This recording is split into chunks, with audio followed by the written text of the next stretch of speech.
And so what y'all witness today is how a coalition starts. We may not all be in the same organization. We may not have the same views and opinions, but we are in alignment and we want to see this plant advanced. When we say, hey, we're looking for people to come to the table, we're not saying you got to bring some baked macaroni. No, you might have to bring some napkins. Or sometimes we just want you at the table. So we check our egos at the door, and we listen to each other and figure out how can we advance these policies in the state of Georgia. Because you don't know your impact today. We don't know who follows you. We don't know who watched that live. And we don't know who may be replicating such events in their state. And that's what it's all about. We've got some momentum, but now we've got to keep it going. Because the legislative session isn't going much longer. So the initial thing I want to talk about is let me pull it up for you. The Georgia Medical Cannabis Society is doing the Applying Pressure campaign. And I know y'all, we've all heard the term apply pressure, right? Hey bro, if she's beautiful, you might apply a little extra pressure. When she says, yeah, maybe take her out or something. So when you apply pressure, that means taking your energy and putting it towards a cause. Whether it's to see more people free from the plant, whether it's to see more people get free beer. So buckle up because it's time to get real. The Apply Pressure 2024 front, and I'm fired up, and you should be too. Let's cut through the noise and get down to the brass tracks. We're staring down the barrel of 2024, and what do we see? Politicians cozying up for the camera, grinning ear to ear, hoping we're all dazzled by their pearly whites. But here's the kicker. They think that that's all it takes to win our hearts and our votes. Well, guess what? It's not. It's not going to cut it, not by a long shot. We've been playing this game here with big shots in the Oval Office and the hog limelight, and that's what it's about. Folks running in the show in your own backyards. Local officials, yeah, I'm talking to you.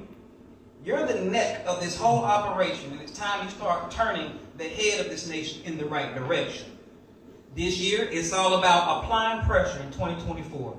We're done with the passive spectators. It's time to get off the sidelines and get into the fray. We're going to crash those city council meetings. We're going to camp out on county commissioner lawns if we have to. We're going to flood those state reps with so many calls and emails that they're gonna need a life raft. You want to change? You want sensible cannabis laws or whatever your fight may be? Then get loud. Apply pressure like it's the last thing you'll do. Because if we don't, who will? And to all you candidates out there, trying to charm your way into office with flashy ads, empty promises, well, no more. We're done. We're not looking for a poster child. We want trailblazers. We want a mover and a shaker. Someone who gets stuff done. We are the constituents, the heartbeat of democracy, and we're not asking anyone. We're demanding. Earn our vote. Prove you're more than just a suit and a slogan, because when it comes down to it, you work for us. And it's high time you remembered that. This isn't just a campaign, my friends. It's a promise. It's a vow to hold their feet to the fire, so let's turn up the heat. And when we tell them, you have to earn my vote, hashtag, you have to earn my vote, Constituents United.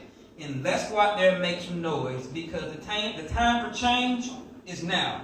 And it starts right here with us. So be on the lookout. We are launching the Applying Pressure campaign in 2024.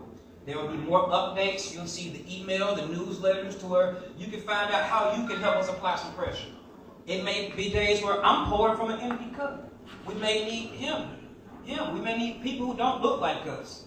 So today should be the activation for you to know that your voice matters. Your voice matters just as much as that politician on the podium, if not more, in my opinion. But they don't know where we stand if we don't find out where they stand. So apply pressure. If the Capitol is a little bit too big of a hill right now, that's okay. Start with your county commissioner. Just find out who they are. Find out who your tax assessor is. Find out who's over Parks and Recs. And if there's something that you don't like, go to those meetings. Send an email and apply pressure. So that's the conclusion for the Apply Pressure campaign. We really hope to see it grow around the country, around the district, the region, even the city. Because again, there is no one advocate that can do it all. There's no one group that can do it all. There's no one platform who can do it all. But if everybody picks up the shovel, we can do a whole lot. And that leads us into some of the reform. Criminal justice reform and cannabis go hand in hand. So while they're saying, okay, let's legalize tomorrow, they do it. Some people get a license. Well, what happens is tomorrow, there's going to be somebody sitting in jail. Damn right. This dude's been locked up for a 3.5, 4 gram. Raise your hand if you've been arrested for marijuana. And it was an overcomplicated process. Yes, overcomplicated process. So if we're going to push for these legalizations, expansion, let's make sure we go back and reach those who have been affected by the harms of this. Let's find those guys who you've been getting it from for the last 10 years. Bring them to the table. Those grandmas and uncles who used to grow it in the backwoods in Mississippi, or they call it long grass or whatever they call it. That's where this comes in. And today we had to cut things a little short at the Capitol. As you saw, things don't always flow perfectly, but we're willing to work with it. We're here to talk about a gentleman who needs our help. A gentleman by the name of Nathan Johnson. Nathan Johnson, he's a veteran, correct? Yeah, he's a veteran. He's a military veteran. Look, I'm exhausted. Please talk about him. I'm sorry. I'm finna send it to you. I am so tired. So we have advocate groups have been fighting on the behalf of Mr. Johnson. And I'm going to read you what Ms. Yolanda prepared for us. Today I bring to light the compelling story of Nathan Ross Johnson, a Navy veteran embroiled in a relentless struggle for his health and justice. His narrative is a stark emblem of the profound failures within our system and a call to arms for change and empathy. Nathan, known to many as the lab rat, finds himself in the confines of the Lee State Prison, identified not by his service, but by his prisoner number 965007. His ordeal underscores a grave concern, a healthcare system that fails to provide the most simplest needs, such as a vibrating alarm clock to manage his medication, showcasing a disturbing disregard for inmate well-being. Medical negligence has been unveiled. Post a devastating car accident in 2004, Nathan faced a dire health crisis, battling deep vein thrombosis, pulmonary embolisms, and the ill-advised combination of medications prescribed to help him underscore a chilling neglect within the healthcare system of which was taking care of him. He turned to cannabis. A turn to cannabis. In pursuit of relief, Nathan turned to cannabis, not as a recreational endeavor, but as a desperate bid for normalcy amidst chronic pain. His arrest in 2019 for cultivating high THC cannabis marks a poignant chapter in his fight against a system that fails to acknowledge the medicinal values of his only source of relief, cannabis. The battle in court. Nathan's attempt to defend himself in court because he chose to represent himself.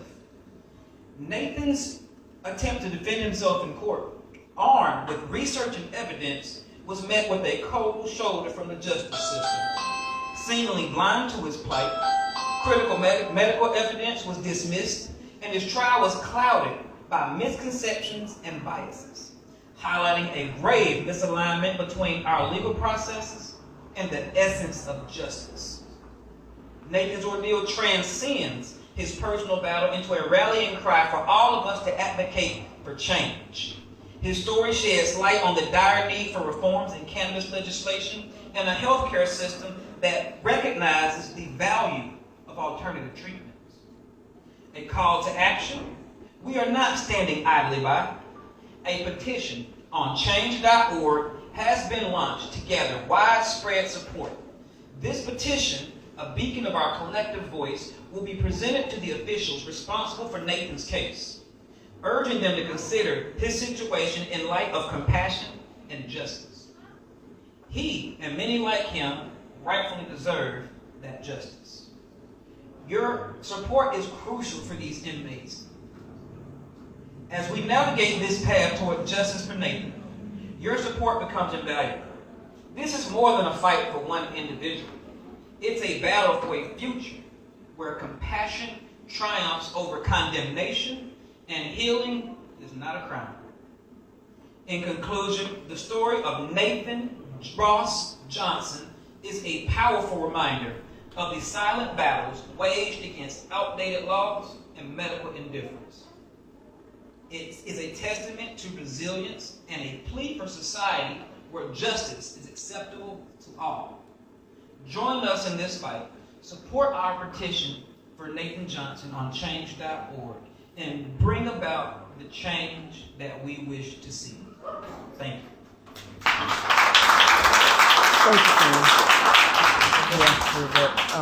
It's Scotty here. Scotty was supposed to speak, and then Is Scotty in there with us? if not, Angela can close out. Okay.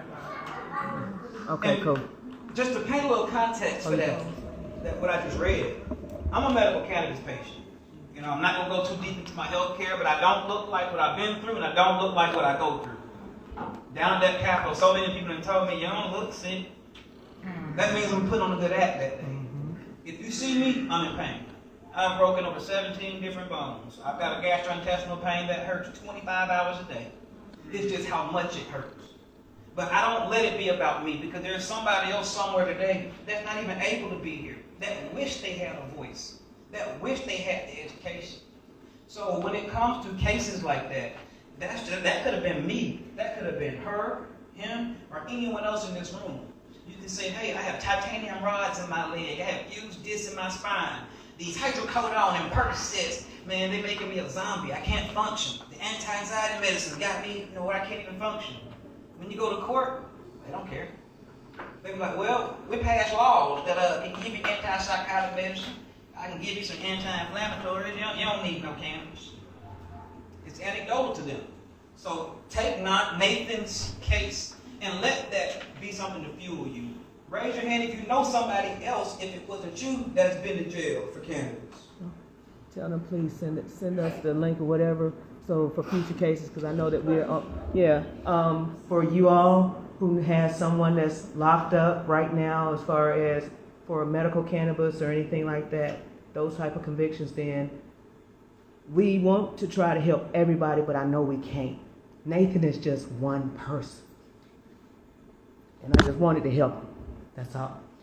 And everybody, a lot of people know what happened to Nathan. He shared his story over, I don't know how many tight files that he did to try to defend himself. It's so much wrong with this.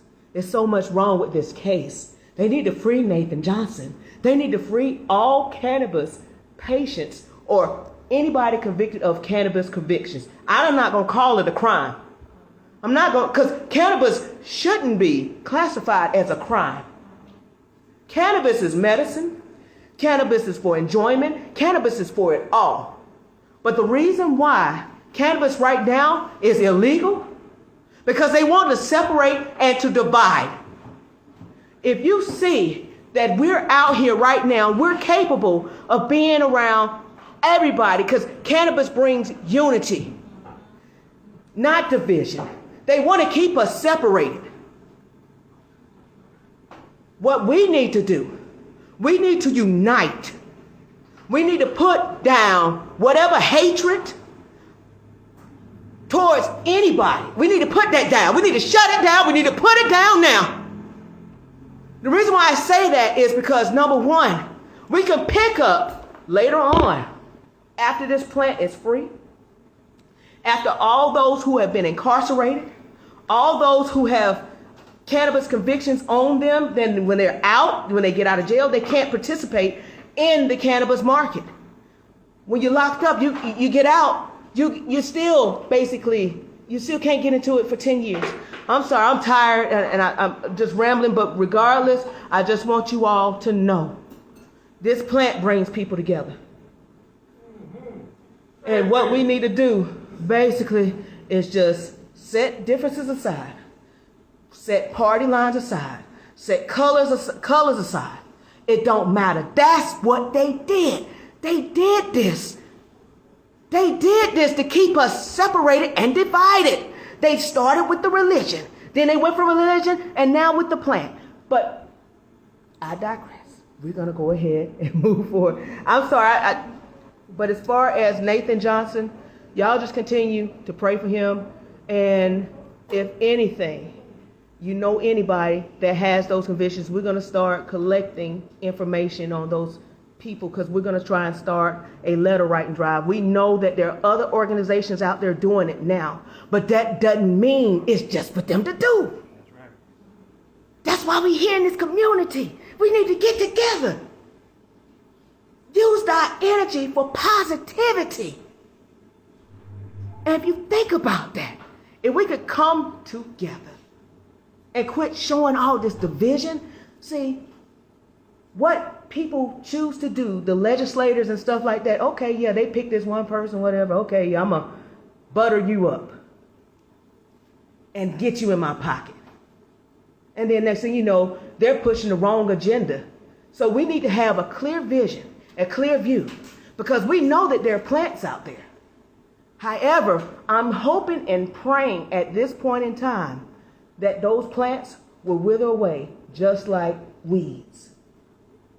And like I say, I'm going to let that go, but as far as everything else, we just really need to unite. That's it. We need to unite, so we need to go down there, one voice, one sound. Thank you, Bill. And I agree. I see we got a comment here from someone in the front. I don't know what to say. I'll talk to you. All right. Thank you, Fiona. Thank you for that. And I just want to say there's at least there's got to be like 30 of us in here, and the justice for Nathan. Hi, I'm Cannabis Coach Chris. I'm sorry. Good to see y'all. But the justice for Nathan Ross Johnson, a call for clemency and compassionate release. It only needs 33 more signatures so that it can go on and go to the next stage of planning. And I have the link, or anybody can look it up real quick on your phone. But I do have the link. I can airdrop it if you turn on your. It's on our website too. And it's on the website. But if I know it's a lot, and I know that you're passionate, and so I understand. You must be a water sign. You know it's Pisces. No, I'm a fire. Okay. Oh, that's right. I'm sure. Leo. But yeah, so it's a lot. That we're all here for a reason. Everybody's got their movements and everything. They were all everything that we are all advocating for separately and together. But at least we can do that. We can at least go ahead and get a signature. That don't cost nothing to support. So if everybody can just sign a petition before you leave, that's a start. Thank you so much. Thank you. Thank you. Okay, I'm good. Yeah.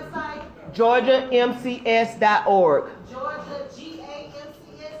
Oh no, the Georgia spelled out. Georgia, GeorgiaMCS.org. Thank you. And if anyone else has any questions, comments, concerns, feedback, anybody need the microphone? Yeah, Can we get ready to wrap up? Teresa. Is Teresa here? Teresa Yarborough. Yeah.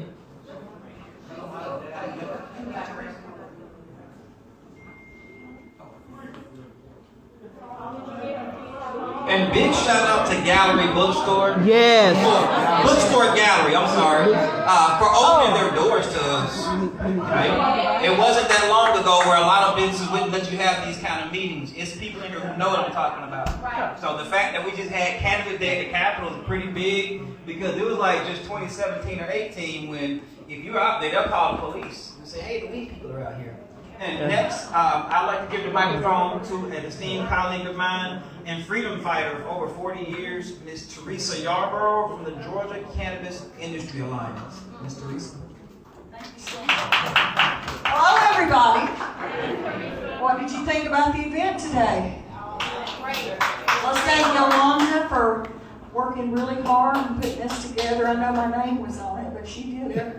So, We had a great team. We had a great team over. I mean, without. Oh my God. She never God. consulted me on anything. She never called me and asked me to do anything. You returned the favor when you did on the hip, so we, like I said, you were handling the hip, so we good.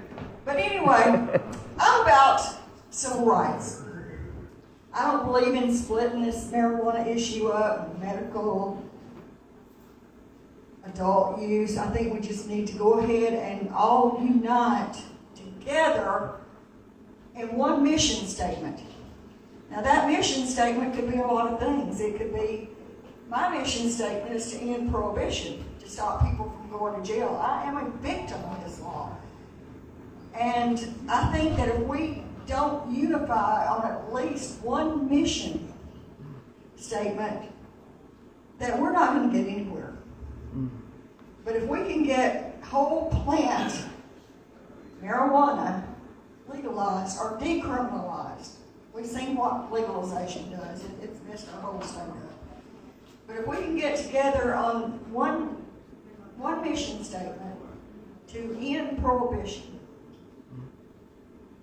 so that we can get the medicine we need for those who, like me, who like to just get fucked up.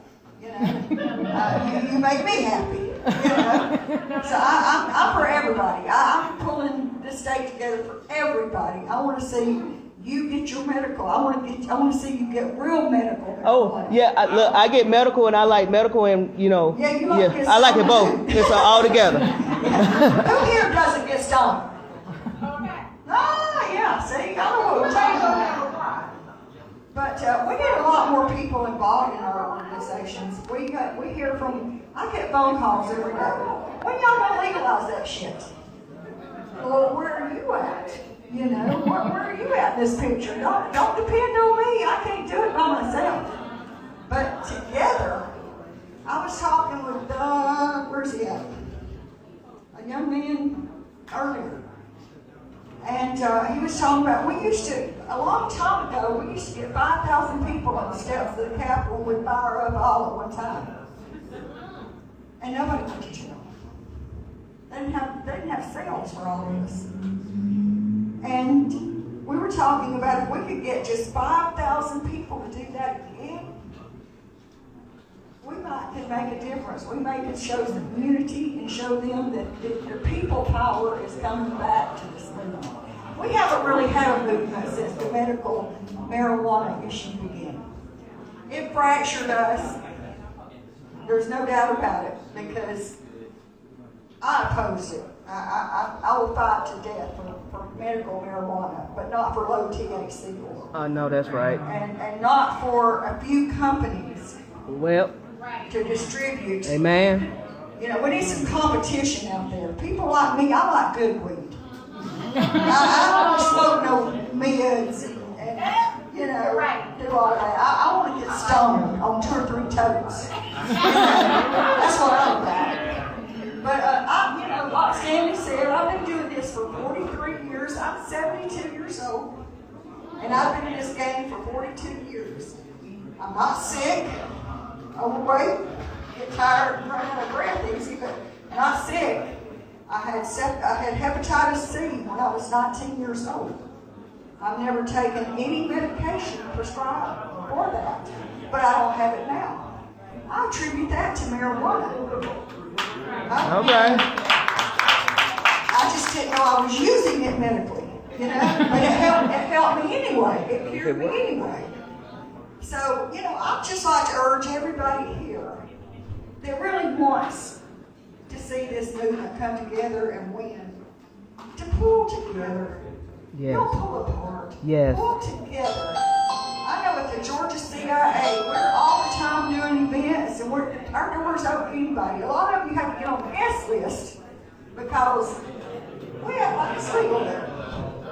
But our doors are open to everybody all the time. We want to work with people like Yolanda and I have been working together. Yeah. Stanley and I have been working together. This guy right here and I have worked together. And but you know, we just got to come together. If we can agree on one thing, that's all I'm asking, is agree on one mission statement. Get that 5,000, those 5,000 people out there on the Capitol steps. You'll see a difference. Mm-hmm. You'll meet me there? I'm bringing the bus. All right. I'm right with her. I'm right with Mike. He's always got good partners. But yeah, you know what? Another problem that I've seen over the years, and this happened during medical marijuana days, up there to that Capitol, you're all spitting vinegar, you know, and you got your issue. You're going to listen to me. I'm going to legalize marijuana. You go in that office and you sit down across from the legislator,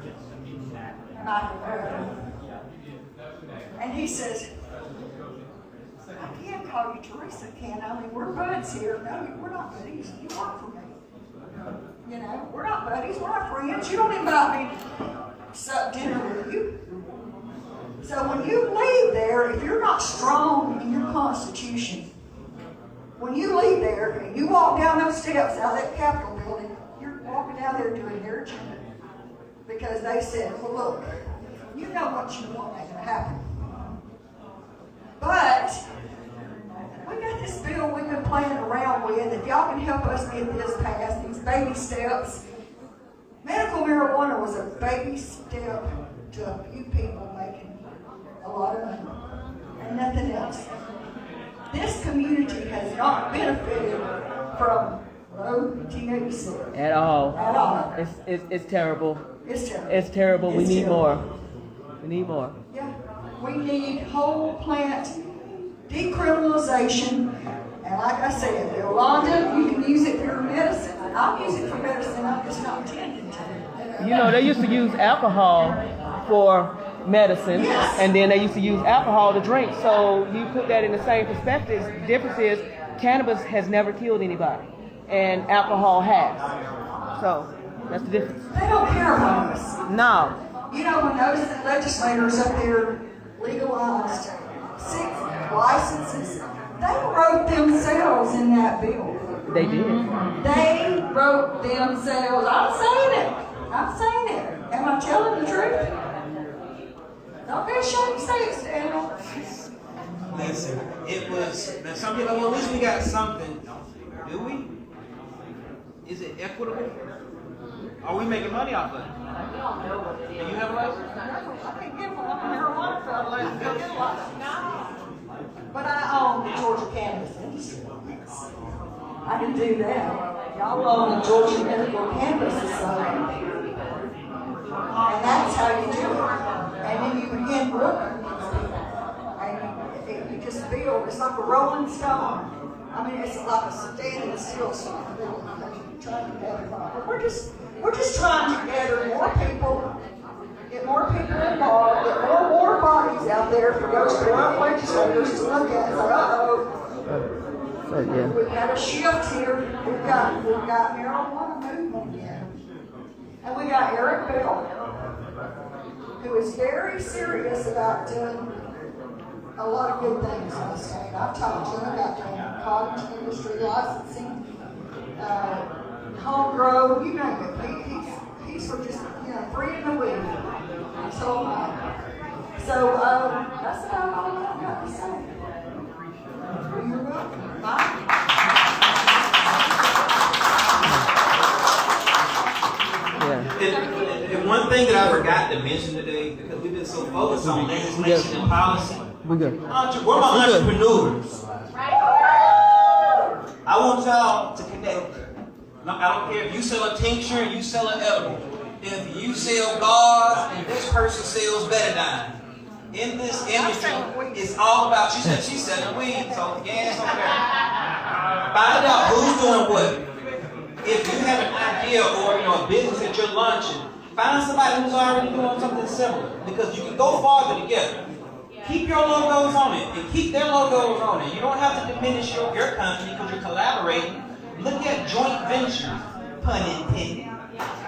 There may be a joint venture that y'all can put on paper. So, and if you don't have a business, look at the industry and find a way to get paid. And when people always say that, they're like, well, I operate a forklift. I don't know how to get paid off weed. They got to move it in the warehouse somewhere. So whatever job, service, skill that you have, you can do it in the cannabis industry. If you say, I'm a pathologist, just put the word cannabis in front of it. That's what they do. Right? So definitely want to commit to your business. Coach, you have anything? They want the band. Oh, And I was the last one to the band. How y'all doing? How y'all doing?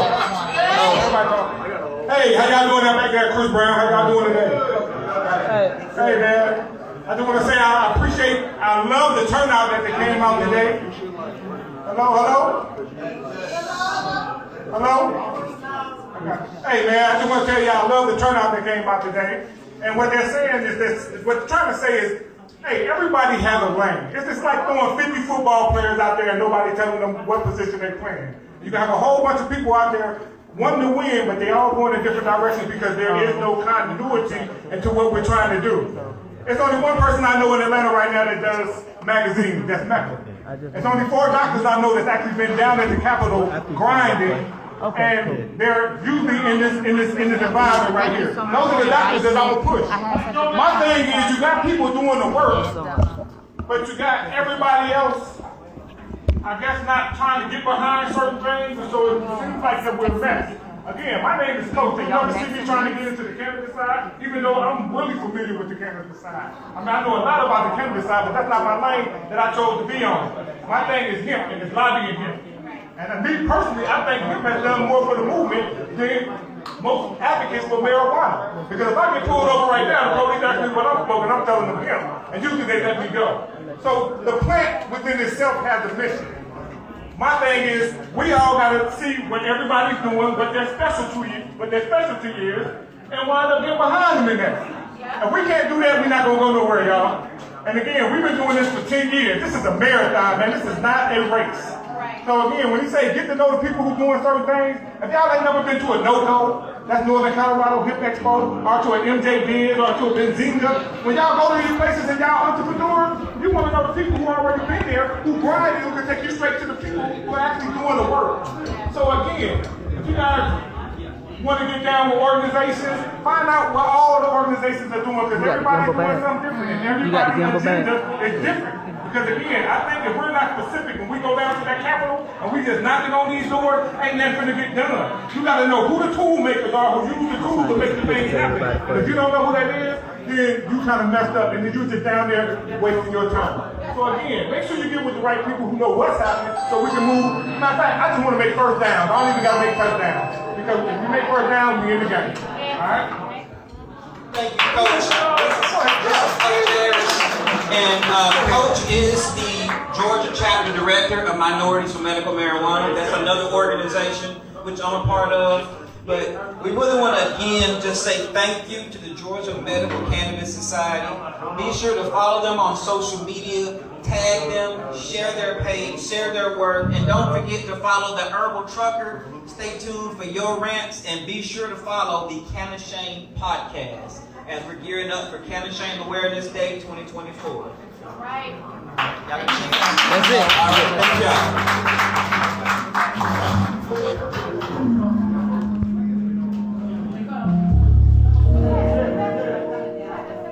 Hey Stanley, thank you.